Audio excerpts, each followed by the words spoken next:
अस्सलाम वालेकुम, मैं हूं इजाज शरीफ और आप देख रहे हैं न्यूज क्यू। आज की इस वीडियो में काफी सारी चीजें मैंने आपसे शेयर करनी है। पहले तो इमरान खान साहब के हवाले से बात करूंगा, दूसरा फवाद चौधरी के हवाले से, और तीसरा नून लीग के कुछ अहम पेशरफ्त हैं उनके हवाले से बात करूंगा। लेकिन वीडियो को शुरू करने से पहले आप दोस्तों से रिक्वेस्ट करनी है, काइंडली जिस दोस्त ने अभी तक मेरे चैनल को सब्सक्राइब नहीं किया तो चैनल को सब्सक्राइब जरूर कर ले और बेल आइकन के बटन को भी जरूर दबा दे ताकि मेरी हर नई आने वाली वीडियो का नोटिफिकेशन आपको मिल सके और मेरी हौसला अफजाई हो सके। तो इमरान खान ने कहा है कि मेरे कत्ल का जो है वो प्लान सी बना लिया गया है जिसके पीछे आसिफ अली जरदारी है। और मजीद इमरान खान ने कहा है कि जो 4 लोग मुझे मारना चाहते थे आसिफ अली जरदारी उनके साथ हैं। उन्होंने इल्जाम आयद किया कि आसिफ अली जरदारी ने सिंध हुकूमत का लूटा हुआ पैसा दहशतगर्द तंजीमों को दिया है। एक ताकतवर एजेंसी के लोग सहूलतकार हैं, अब उन्होंने अगली वारदात करनी है। इमरान खान ने हुक्मरान जमात को मौजूदा माशी बहरान का जुम्मेदार ठहराते हुए इसहाक डार जो है मुल्क को वहां लेकर गए हैं जहां पाकिस्तान की सलामती को खतरा है।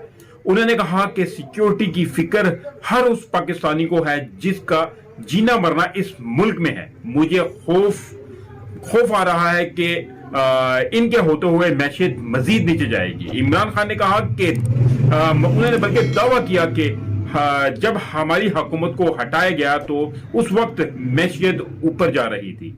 मुझे खौफ आ रहा है कि इन्होंने पिछले 8 माह में कोई सबक नहीं सीखा। आसिफ अली जरदारी और शहबाज शरीफ को क्या फर्क पड़ता है?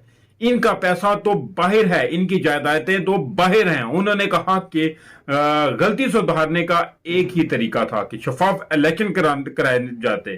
तो शफाफ इलेक्शन की तरफ जाने के बजाय पाकिस्तान मजीद दलदल में धंसता जा रहा है। तो मजीद इमरान खान के बकौल के मुल्क को फाशिज्म की तरफ जो है वो धकेला जा रहा है। IMF ने श्रीलंका को दिवालिया होने पर कहा कि अपनी 50% फौज कम करो। माशी माहिरीन पाकिस्तानी मैशियत की जो है वो खतरनाक तस्वीर बना रहे हैं। तहरीक इंसाफ के चेयरमैन इमरान खान ने कहा कि इसहाक डार ने लंदन से आते हुए बड़के मारी थी, ताहम अब रुपए की कदर गिरने से पेट्रोल और डीजल 50 रुपए महंगा हो जाएगा। अब क्योंकि ये जो आने वाला तूफान है महंगाई का, क्योंकि आप लोग जानते हैं कि डॉलर इतना महंगा गया है और रुपया हमारा नीचे गया है, तो उससे बहुत ज्यादा महंगाई का तूफान आने वाला है। उन्होंने कहा कि निगरान वजीर आला पंजाब की तकरीरी पर एतराज करते हुए उन्होंने कहा कि हमारे बदतरीन मुखालफिन को पंजाब और खैबर पख्तूनख्वा में बैठा दिया गया है, जिन्होंने आते साथ ही हमारे खिलाफ कार्रवाइयां शुरू कर दी हैं। लेकिन अब देखिए कि ये एक कानून है, लॉ है, सिस्टम है।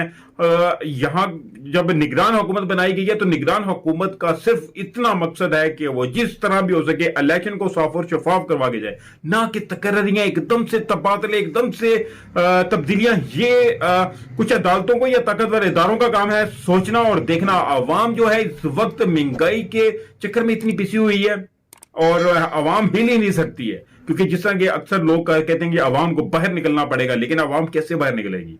इन लोगों ने आवाम को हर तरफ से जकड़ लिया, महंगाई में इस कदर जकड़ लिया है कि वो सुबह कमाते हैं तो वो भी शाम को रोटी पूरी नहीं कर सकते हैं। मुल्क के हालात भी इस कदर खराब हो चुके हैं।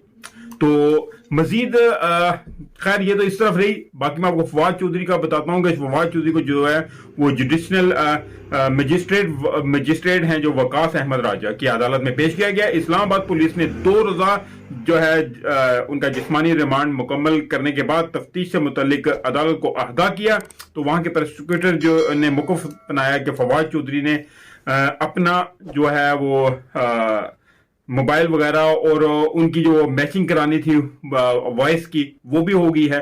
तो फोटोग्राफ्टिंग होता है एक टेस्ट के लिए भी फवाद चौधरी को लाहौर के लेकर जाना मजीद पड़ेगा और जिस्मानी रिमांड मजीद में यानी कि दिया जाए। तो उस पर खैर जज ने जो है उनको उसके ऊपर फैसला महफूज कर लिया और उसके ऊपर फैसला महफूज करने के बाद मजीद जो है जिस्मानी रिमांड जो है उन्होंने नहीं दिया।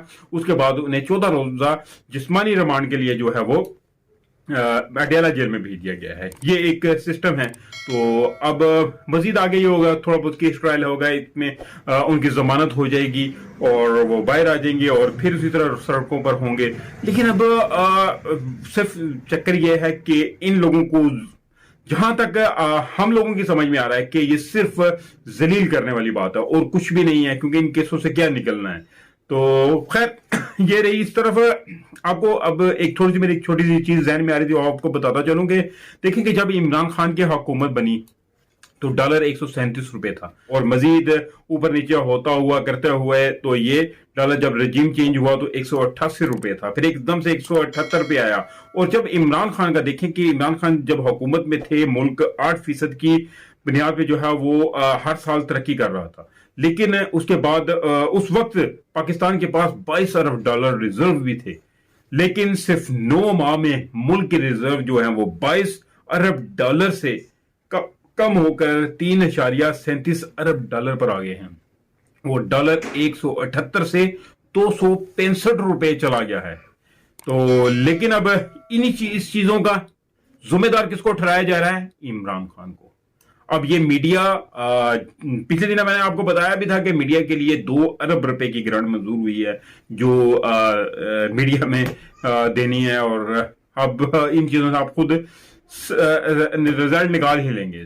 तो अब दूसरी ये है कि इमरान खान की जो है जीत का खौफ जो है वो लीगी कारकुनों ने उनको इतना ज्यादा है, उन्होंने 2 से ज्यादा नशिस्तों पर इलेक्शन लड़ने से रोकने की जो है वो दरख्वास्त लाहौर हाई कोर्ट में दायर कर दी है। लाहौर हाई कोर्ट ने दरख्वास्त को काबिल समाअत करार दे दिया है। भारत में भी 2 से ज्यादा नशिस्तों पर इलेक्शन लड़ने पर पाबंदी है, यहां भी कानून साजी का हुक्म दिया जाए। अब देखेंगे यहां पे भारत की मिसालें दी जा रही हैं कि भारत में इस किस्म की है, हालांकि वो उनके साथ वो दुश्मन मुल्क है, उनकी अपनी पॉलिसीज हैं, हमारी अपनी पॉलिसीज हैं, पर फिर भी अब देखें कि इसको अदालत क्या करती है। वैसे तो जहां तक एक रूल और पाकिस्तान के लिए देखा जाए तो यह है तो गलत है कि एक जब नस्तिश से बंदा 10 एक ही जगह पे, यानी कि 10 नस्तिशों से एक ही बंदा जब केस अपना इलेक्शन लड़ता है तो उसके बाद फिर दोबारा वहां पे जिम्नी होते हैं, तो ज्यादा पैसों का होता है, वो पैसे किसके हैं?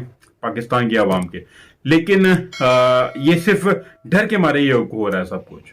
तो अब इसी चीज में अब देखें कि लंदन में भी है जो वो बहुत सारे जो है वो प्लान बन रहे हैं। तो नवाज शरीफ के साथ जो है वो अवाम साख जो है नवाज शरीफ की जो अब साख को अवाम में बहाल करने के लिए 2-3 ग्रुप भी तश्कील दे दिए गए हैं। ये एक जराये से ये थोड़ी बहुत चीजें मालूम हुई हैं, क्योंकि इस किस्म की जो पार्टीज है वो बातें जो है वो लीक नहीं करते हैं, लेकिन फिर भी लोग अंदाजे लगा के और उनको ले आते हैं किसी न किसी साइड पे। तो एक ग्रुप जो है वो जिसकी क़यादत, यानी कि मुख्तलिफ नाम नहीं मैं लेता, मुख्तलिफ इनके जो सरबराहान हैं इन ग्रुपों की क़यादत करेंगे, और ताकि वो हर तरीके से अवाम को फिरा फुसलाकर किसी न किसी तरीके से अपनी वोट बैंक की बहाली की कोशिश करेंगे। और सबसे पहले देखेंगे कि ये सारे मामलात ये हो सकते हैं तो तब नवाज शरीफ की वापसी होगी। वैसे तो मरीम नवाज वापस आ ही रही हैं, तो नवाज शरीफ अभी नहीं आ रहे हैं क्योंकि उनके भी मामलात जो हैं वो तय नहीं हुए हैं। हालांकि नवाज शरीफ जो हैं वो जितनी परेशानी में, जितनी बीमारी में यहां से गए हैं, तो ये तो बस हम लोग अब पाकिस्तानी आवाम जो है खास तौर पे नून लीगियों को समझना चाहिए। अगर यही टाइम अगर समझ जाती है तो समझ जाएं, नहीं तो इसके बाद समझने का मौका नहीं मिलेगा। तो खैर ये बातें रही यहां तक है, क्योंकि अब बार बार इन चीजों को डिस्कस करना भी अच्छा नहीं लगता। तो काइंडली मुझे इजाजत दीजिए, मिलते हैं अगली वीडियो में, तब तक अपना ख्याल रखिएगा। काइंडली सब फिर आप दोस्तों से रिक्वेस्ट है कि जिस दोस्त ने अभी तक मेरे चैनल को सब्सक्राइब नहीं किया तो चैनल को सब्सक्राइब जरूर कर ले, बेल आइकन के बटन को जरूर दबा दे ताकि मेरी हर नई आने वाली वीडियो का नोटिफिकेशन आपको मिल सके।